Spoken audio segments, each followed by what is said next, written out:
morning. My name's Baden Uren, and this is the third in a series of conversations unpacking the hidden ingredients that sit behind the ways in which entrepreneurs think, reason and act, what I like to call the entrepreneurial superpower. In the introduction, I introduced you to the overall infographic which explains the different elements of this entrepreneurial superpower, and here it is for you. You'll see the core entrepreneurial process right in the middle in blue, new idea, innovation, entrepreneurship. And in our first episode, focusing in on risk and risk taking, we looked at the ways in which entrepreneurs take risk and specifically what type of risk they took. We now understand that entrepreneurs are the masters of uncertainty and they apply themselves into the exploration and the unearthing of opportunities through a contingent, iterative risk-taking process. You can listen to more about that in episode number 1, the topic of risk.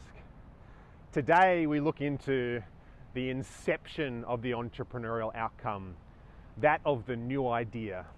You'll see in that central section of the entrepreneurial process, we see that entrepreneurship is at its core the creation and capture of value. So entrepreneurship is creating value through some kind of new product or service and then capturing that value in some sort of organization, either as a sole trader or as a full organization. And I'm using the term value here very specifically because value can indeed be economic value, it can be societal value, it can be environmental value, particular to the entrepreneur. I would say to you that social entrepreneurship is an enormous emerging space where organizations and individuals with a social purpose are finding that the commercial outcome of an entrepreneurial venture is a wonderful, sustainable way to be able to finance the social or environmental value they wish to create. So today's topic, new ideas or ideation. What makes a good idea? Where do good ideas come from? Does an idea need to be world-beating? You might be thinking about your own experience, and perhaps when you've been thinking about starting a new business, that you need some like world-beating idea. It needs to be streets ahead of the nearest competition, or it needs to be absolutely new to world science, or whatever it needs to be. And I would challenge that view. You see, ideation at its core is just simply something new. Something new. If we go back to that core entrepreneurial process, ideation or new ideas is coming up with something new. If we then prove up that that something new has value, that's the basis of innovation. And then if we capture and create that value, that is entrepreneurship. You might have heard those terms, innovation and entrepreneurship, bandied around before, basically interchangeably, but they are very distinct. Innovation is the commercialization activity that proves up the value that sits within a new idea. And entrepreneurship is the execution of that innovation. It's going out, putting it into a final product or service and putting it to market and capturing the value that's created through that process. So on our infographic, you'll see a couple of resources sitting above new ideas. You'll see a TED Talk by Stephen Johnson. You'll see a TED Talk by Matt Ridley. There's further information around that. But I want to look into the ways in which new ideas come about. And one of the key points I want to bring to bear here is that entrepreneurs are co-creators. They interact, they engage, they share stories, they go out and share their ideas with others. There's going to be one qualifying statement to this. If you are developing something that has protectable intellectual property, and I would suggest to you to figure out whether you in fact do, if in fact you need to protect your intellectual property, you're in medical research, you're coming up with something magnificently new that has broad application, that needs protection, then this co-creation approach that I'm going to be putting to you today perhaps needs to be dealt with a bit of a grain of salt. But for everything else, co-creation is the way forward in which entrepreneurs play.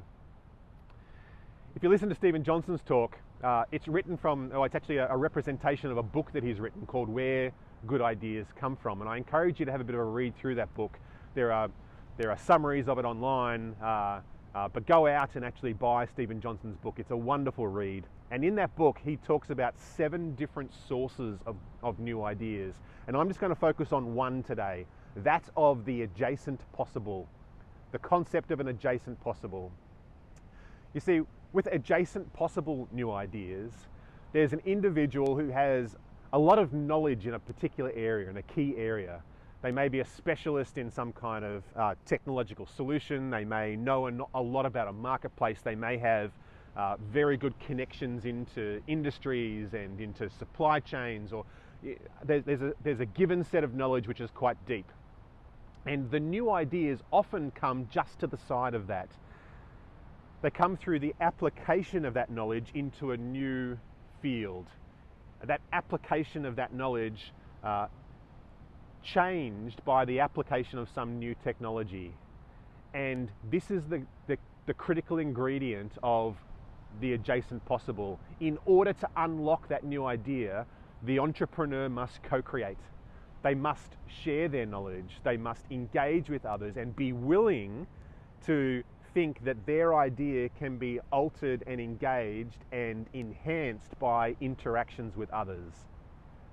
Because what we know is that entrepreneurs are excellent at co-creating ventures, and many highly successful entrepreneurial ventures are from a team of 2 or a team of 3 or a team of 5. The early employees that come into those organizations often have a significant influence on the way in which the business ends up in the marketplace and continues to evolve as it grows. So to bring this to your mind, I'm going to give a quick example. It's one that's used in Stephen Johnson's TED Talk that you can watch on the infographic. Right above Stephen Johnson's TED Talk is Matt Ridley talking about when ideas have sex, and the argument is the same. Matt Ridley goes into an outstanding explanation of the way in which human endeavor and prosperity has advanced over the years through specialization and exchange, through people becoming very good at what they know and then using exchange or trade in order to enhance everybody's lives. So let's talk about this adjacent possible new idea realm and the role of co-creation in it.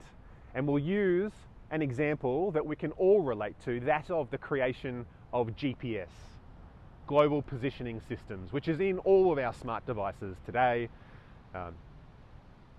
But it didn't used to be. 1957, the Russians had put up Sputnik into space, and it was going around, and for communications they were sending out a communication signal, and there were some microwave radio telegraph engineers at Johns Hopkins University over in the United States who were quite excited about this because there was this signal that was coming from outer space, and they set up a little